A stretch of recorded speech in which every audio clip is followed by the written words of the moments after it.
Bismillahirrahmanirrahim. Assalamualaikum warahmatullahi wabarakatuh. Waalaikumsalam warahmatullahi wabarakatuh. Alhamdulillahirabbil alamin. Segala puji bagi Allah Subhanahu wa taala dan berselawat kepada Rasulullah sallallahu alaihi wasallam dengan mengucapkan Allahumma sholli ala Muhammad wa ala ali Muhammad. Sehingga pada kesempatan kali ini kita masih dapat melaksanakan mata kuliah apresiasi drama Indonesia untuk menambah ilmu pengetahuan dan juga wawasan. Yang terhormat Ibu Mita Domivela Hindangkil MPD selaku dosen pengampu mata kuliah apresiasi drama Indonesia, dan seterusnya kepada teman-teman yang berbahagia.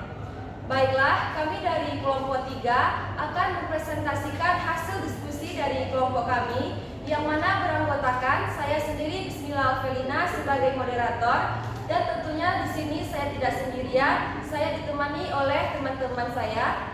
Saya Cynthia Diva dengan NIM 24016110. Saya Ika Putri dengan NIM 24016122. Saya Sinta Dori dengan NIM 24016090. Saya Ahmad Sauji Lubis dengan NIM 24016102. Baiklah, untuk materi presentasi kita pada kesempatan kali ini yaitu mengenai sejarah singkat drama Indonesia dan Barat. Untuk materi pertama tentang asal mula drama yang akan disampaikan oleh Ahmad Sauji. Kepada Sauji disilakan. Baik, terima kasih moderator yang telah memberikan saya kesempatan untuk menjelaskan mengenai materi asal mula drama. Drama merupakan salah satu bentuk kesenian tertua yang dikenal oleh peradaban manusia, di mana keberadaannya selalu beriringan dengan perkembangan kognitif dan sosial masyarakat. Jauh sebelum tulisan di atas papirus atau kertas ditemukan, manusia telah menggunakan tubuh, suara, dan simbol-simbol visual untuk menyampaikan harapan maupun ketakutan mereka.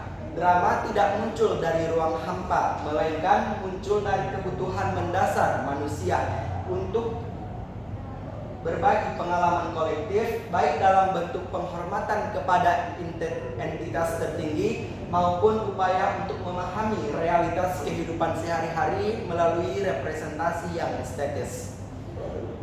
Selanjutnya, asal mula drama menurut beberapa teori dari beberapa ahli. Yang pertama ada menurut Aristoteles, yaitu teori mimesis atau teori peniruan. Aristoteles dalam karyanya yang monumental dikenal dengan Poetics menyatakan bahwa drama lahir dari kecenderungan alamiah manusia, di mana manusia untuk melakukan mimesis atau peniruan. Menurutnya, sejak masa kanak-kanak, manusia adalah manusia yang paling meniru di dunia, dan melalui peniruan inilah manusia memperoleh pengetahuan pertamanya. Selanjutnya yang kedua ada menurut E.T. Kirby, teori samanisme atau teori magis, di mana di sini E.T. Kirby menjelaskan perspektif antropologis yang sangat menarik melalui teori samanisme. Ia berpendapat bahwa akar teater tidak dikemukakan dalam literatur, melainkan dalam praktik-praktik samanisme atau perdukunan yang ada hampir di belahan setiap dunia. Selanjutnya yang ketiga ada menurut Oscar Brackett, yaitu teori ritual atau pemujaan dewa. Menurutnya, salah satu sejarawan teater paling berpengaruh sangat menekankan kaitan antara drama dan ritual keagamaan. Ialah merujuk pada perkembangan di Yunani kuno, di mana drama tumbuh di upacara pemujaan kepada dewa Dionysus, dewa anggur, dewa kebahagiaan dan kegembiraan. Dan teori yang terakhir yaitu menurut William Ridgway, di mana dia berpendapat bahwa drama merupakan asal mula drama berawal dari teori pemujaan pahlawan atau arwah para leluhur. Sir William Ridgway mengajukan teori yang lebih berfokus pada penghormatan terhadap manusia, yaitu pemujaan pahlawan. Ia menentang ide bahwa drama hanya berasal dari pemujaan dewa-dewa abstrak seperti Dionysus. Bagi Ridgway, drama mulai dari upacara peringatan di makam orang-orang yang besar, pahlawan atau pahlawan perang yang telah meninggal. Baiklah, sekian materi asal mula drama dan teorinya menurut para ahli yang dapat saya sampaikan. Untuk materi selanjutnya saya kembalikan kepada moderator. Terima kasih kita ucapkan kepada Ahmad Sauji yang telah menjelaskan materi mengenai asal mula drama. Untuk materi selanjutnya mengenai perkembangan sastra barat yang akan dijelaskan oleh Ika Putri. Kepada Ika, disilahkan. Baik, terima kasih kepada moderator. Selanjutnya saya akan menjelaskan perkembangan sastra barat dari ritual klasik hingga krisis eksistensial modern. Drama dalam tradisi sastra barat bukan hanya sebagai medium hiburan kosong saja atau mungkin sebagai ajang pamer akting. Tetapi kalau kita lihat menurut secara historis dan sosiologis, panggung teater itu adalah pertarungan ideologi, alat propaganda yang sangat luas, dan dia sebagai cermin yang paling jujur untuk merefleksikan keberbokan moral pada zaman itu. Langsung saja kita masuk kepada era yang pertama, yaitu era Yunani dan Romawi kuno, yaitu awal mula manipulasi emosi. Yang pertama adanya festival Dionysia dan intervensi negara. Pada masa Athena kuno, sejak sekitar 5 sebelum Masehi, drama itu lahir dari sesuatu primal atau ritual pemujaan Dionysius, dewa anggur, ekses, dan kesuburan. Awalnya itu cuma hanya perayaan liar, tetapi pemerintah menjadikan sebuah peluang untuk menjadikan sebuah event yang namanya state sponsored event atau event tahunan. Apa fungsinya? Yaitu untuk menyatukan warga. Dan pada masa itu lahirlah 3 god yang bernama Aeschylus, Sophocles, dan Euripides. Kemudian yang kedua yaitu konsep hubris dan kataris. Secara kritis, dari kategori Yunani seperti Oedipus dan Rex karya Scopes tadi diciptakan dengan agenda psikologis. Tokoh utamanya itu selalu orang besar, misalnya raja atau pahlawan yang mempunyai sifat hubris. Apa sifat hubris ini? Yaitu kesombongan akan dirinya itu lebih hebat daripada dewa, yang mana ujung-ujungnya mereka akan hancur, lebur kena azab takdir. Penonton di situ akan dibuat nangis, takut, dan kasihan melihat kejatuhan seorang tokoh. Tujuannya untuk apa? Supaya pada rakyat jelata itu akan merasa insecure, kemudian takut akan takdir, dan akhirnya patuh pada aturan negara. Kemudian yang ketiga yaitu adaptasi Romawi dari seni ke sensasi murahan. Ketika Romawi mengambil alih, mereka kopas budaya Yunani tapi membuang sisi filosofisnya. Penonton Romawi ini lebih suka hiburan yang berdarah gladiator. Seperti penulis Romawi yang bernama Seneca, dia menampilkan tragedi, dan kemudian penulis bernama Plautus, dia menampilkan komedi. Dari situ drama itu akan muncul. Drama itu menjadi lebih brutal, lebih vulgar, dan penuh adegan kekerasan. Tujuannya untuk apa? Supaya itu menarik daya pada ditampilkan di Kolesium, agar sastra drama itu tidak kehilangan nilai spiritualnya. Kemudian kita masuk ke abad kedua, yaitu abad pertengahan atau medieval teater sebagai propaganda gereja. Yang pertama adanya cancel kultur oleh gereja Katolik. Pasca setelah runtuhnya Romawi tadi, sekitar abad 5 Masehi, Eropa masuk ke Dark Ages. Gereja Katolik ini memegang penuh kendali dan nge-ban semua aktivitas yang ada di gereja tersebut. Misalnya karena mereka nge-ban itu, karena aktivitas di dalam gereja itu banyak melakukan maksiat atau dia sekuler dan warisan paganisme. Pada masa cancel kultur oleh gereja Katolik ini, aktor itu disamakan statusnya seperti pencuri, pelacur. Itulah yang membuat matinya era kreativitas pada masa itu. Kemudian yang kedua yaitu lahirnya misteri, miracle, dan morality plays. Plot twist-nya, pada abad 10 Masehi, pendeta sadar kalau mayoritas Eropa ini itu buta huruf. Jadi mereka yang khotbah menggunakan bahasa Latin tidak ada yang mengerti. Kenapa? Itulah makanya gereja itu menjilat ludahnya sendiri. Apa yang dimaksud dengan menjilat ludahnya sendiri di sini? Yaitu gereja itu menggunakan drama sebagai media visualnya untuk mendidik para jemaatnya. Maka dari situ muncullah drama liturgi yang dimainkan di dalam gereja tersebut. Dan lahirlah 2 yang storytelling plays yaitu menceritakan ulang kisah Alkitab kitab tersebut. Kemudian adanya morality plays di mana drama analogi di mana tokoh perwujudan misalnya dia bernama Everyman.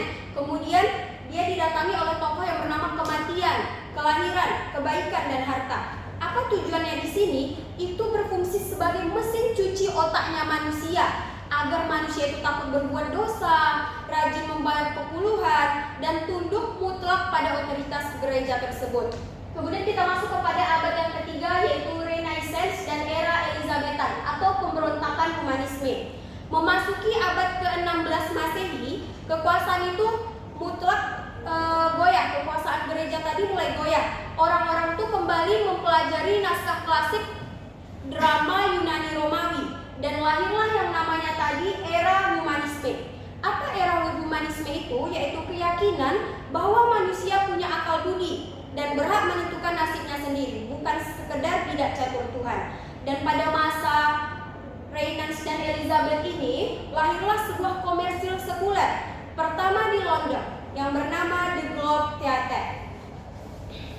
Kemudian yang kedua yaitu William Shakespeare dan kedalaman psikologis.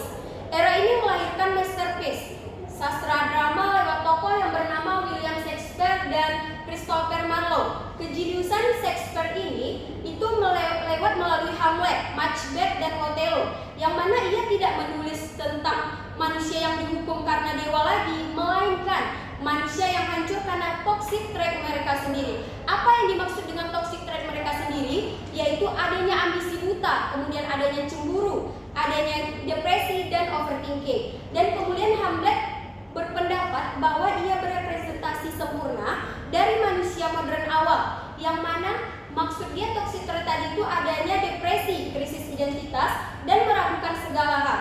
Sekian dari saya kembalikan kepada moderator.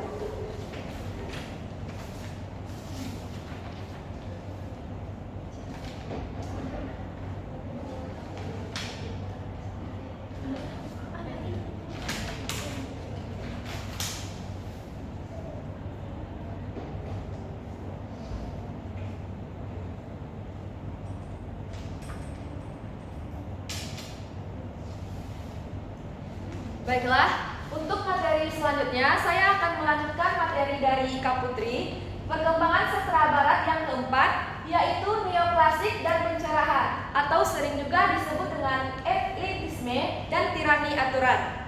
Nah, poin yang pertama yaitu monopoli kelas atas.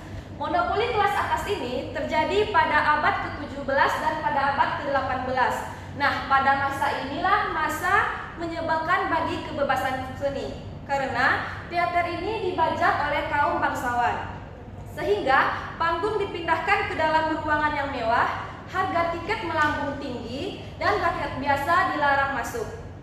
Yang poin kedua yaitu 3 kesatuan atau disebut dengan The Three Unities. Akademi Prancis menciptakan aturan kaku yang disebut dengan 3 kesatuan. Nah, 3 kesatuan ini yang pertama yaitu kesatuan waktu. Maksudnya yaitu cerita hanya boleh selesai hanya dalam waktu 24 jam. Yang kedua yaitu kesatuan tempat. Maksudnya hanya boleh menggunakan satu setting lokasi saja. Yang ketiga yaitu kesatuan aksi. Maksudnya cerita tidak boleh ada plot sampingan. Sehingga sastra drama menjadi sangat kaku, borir, dan hanya membahas masalah etiket saja. Selanjutnya yang perkembangan kelima yaitu abad ke-19, terdiri dari realisme, naturalisme, dan runtuhnya kemunafikan. Poin yang pertama yaitu efek revolusi industri. Efek revolusi industri ini terjadi pada abad ke-19, yang mana sastra drama neoklasik dan romantik yang isinya raja-raja atau pahlawan tampan mulai terasa delusional dan tidak pernah menapak tanah. Sehingga masyarakat butuh drama yang relate dengan penderitaan dalam kehidupan mereka sehari-hari. Poin yang kedua yaitu Henrik Ibsen dan Anton Chekhov menampar kaum bourgeois. Nah, disinilah letak revolusi terbesar realisme, di mana panggung besar teater diubah konsepnya menjadi dinding keempat, sehingga penonton seolah-olah ngintip di balik dinding di balik dinding ke ruang tamu yang menghadap ke rumah. Selanjutnya, perkembangan yang keenam terjadi pada abad ke-20 dan postmodernisme, era absurditas dan trauma global. Yang pertama, Perang Dunia dan hancurnya narasi besar. Perang Dunia I dan II menghancurkan mentalitas peradaban Barat. Holocaust dan bom atom Hiroshima membuat para sastrawan sadar sains, logika, dan agama gagal menyelamatkan umat manusia dari kebiadaban. Poin yang kedua yaitu teater absurd merayakan ketiadaan makna. Nah, sastra drama mengalami dekonstruksi radikal, maka lahirlah teori absurd. Sehingga dengan lahirnya teori absurd ini, drama barat dari era kontemporer tidak lagi memberikan jawaban, melainkan hanya menelanjangi pertanyaan-pertanyaan manusia yang tidak pernah terjawab. Nah, demikianlah perkembangan sastra barat dari ritual klasik hingga krisis eksistensial modern. Untuk materi selanjutnya yaitu mengenai sejarah drama Indonesia yang akan dijelaskan oleh Sinta. Kepada Sinta disilakan. Terima kasih moderator. Selanjutnya saya akan menjelaskan materi tentang sejarah drama di Indonesia. Masuk ke era yang pertama yaitu era pro-kolonial yang mencakup aksi ritual dan cerita kolektif. Menurut Aristoteles, peniruan kehidupan, drama merupakan peniruan dari kehidupan dan masyarakat Nusantara menggunakan aksi dan dialog dalam ritual adat untuk merealisasikan sosial dan menggunakan aksi dan dialog. Yang kedua yaitu wayang dan teater rakyat sebagai media pembelajaran sosial. Bentuk dramatik yang paling kuat dalam tradisi Nusantara yaitu wayang kulit, terutama di daerah Jawa dan Bali, di mana dalam menggunakan tokoh-tokoh seperti Ramayana dan Mahabharata untuk menyampaikan pesan moral. Masuk ke era yang kedua yaitu era kolonial yang mencakup komedi Istanbul dan transisi modern. Munculnya komedi di akhir abad ke-19 menjadi jembatan antara tradisi lokal dan drama barat. Ciri-cirinya yaitu mulai memakai dialog secara teratur dan adanya pembatasan yang jelas antara pemain dan penonton. Yang terakhir yaitu drama dalam gerakan kebangkitan nasional. Di awal abad ke-20, drama menjadi alat perjuangan intelektual dan nasionalisme. Contohnya, lembaga pendidikan mulai memasukkan drama ke dalam kurikulum. Dan pemerintah mulai memakai pementasan sebagai fungsi ruang kritik sosial. Sekian materi dari saya kembalikan kepada moderator. Terima kasih kita ucapkan kepada Sinta. Untuk materi lanjutan dari sejarah drama Indonesia akan dijelaskan oleh Cynthia Diva. Kepada Diva disilakan. Baik, terima kasih kepada moderator. Selanjutnya saya akan menjelaskan sejarah drama Indonesia, yaitu yang ketiga, pasca kemerdekaan, drama sebagai suara kebebasan dan kebijakan sosial. Setelah 1945, perkembangan drama Indonesia mengalami periode baru. Yang pertama yaitu realisme dan kritik sosial. Pengaruh realisme teater barat diperkenalkan melalui pendidikan dan pementasan kelompok teater di kota-kota besar. Drama tidak hanya lagi menceritakan legenda atau mitos, tetapi realitas kehidupan tokoh sehari-hari. Tokoh seperti Utuy Tatang Sontani menampilkan ketegangan sosial yang mencerminkan pergulatan rakyat kecil dalam menghadapi perubahan sosial. Dramaturgi mulai menekankan penokohan psikologis dan konflik batin karakter, mirip dengan pergeseran drama barat yang pada masa realisme. Selanjutnya yaitu eksperimen teater dan kritisisme politik. Kelompok teater seperti kelompok yang didirikan oleh W.S. Rendra memperluas fungsi drama sebagai alat kritik terhadap rezim otoriter. Drama tidak hanya lagi menyampaikan cerita, tetapi juga gagasan politik. Di era ini, drama semakin bereksperimen dengan bentuk. Yang pertama, gaya pementasan yang bertolak dari simbolisme. Yang kedua, ekspresi tubuh dan suara lebih bebas. Yang ketiga, integrasi musik, tari visual dalam satu panggung. Selanjutnya yaitu era kontemporer, yaitu globalisasi dan identitas teater.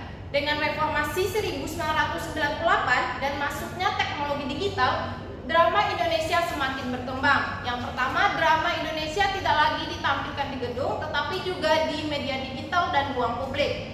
Yang kedua, tema yang diangkat mencakup gender, trauma sejarah, globalisasi, dan kritik terhadap struktur sosial. Yang ketiga yaitu kolaborasi lintas budaya dan bentuk panggung eksperimental semakin berkembang.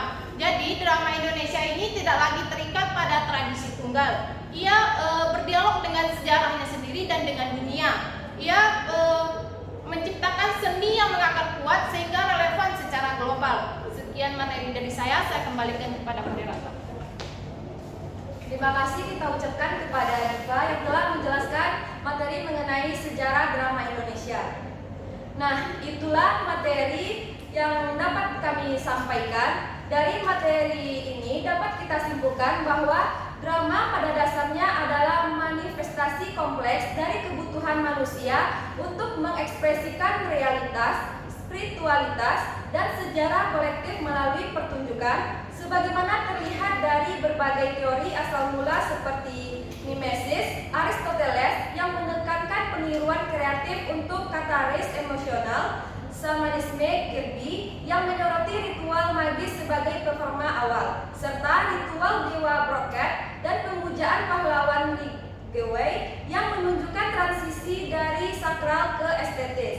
Evolusi ini membuktikan drama bukan sekedar hiburan, melainkan alat komunikasi kuat yang mencerminkan perkembangan cara pikir manusia. Sementara, sastra drama barat bertransformasi dari alat kontrol negara dan gereja di era Yunani Romawi serta abad pertengahan menjadi eksplorasi humanisme Sakapesper hingga kritik sosial kontemporer pasca reformasi. Secara keseluruhan, keduanya menegaskan drama sebagai medium kritik sosial dan pelestarian identitas budaya yang relevan hingga saat ini. Nah, demikianlah presentasi dari kelompok kami. Mohon maaf atas segala kekurangan dan terima kasih atas segala perhatian. Kami sudahi dengan Assalamualaikum warahmatullahi wabarakatuh.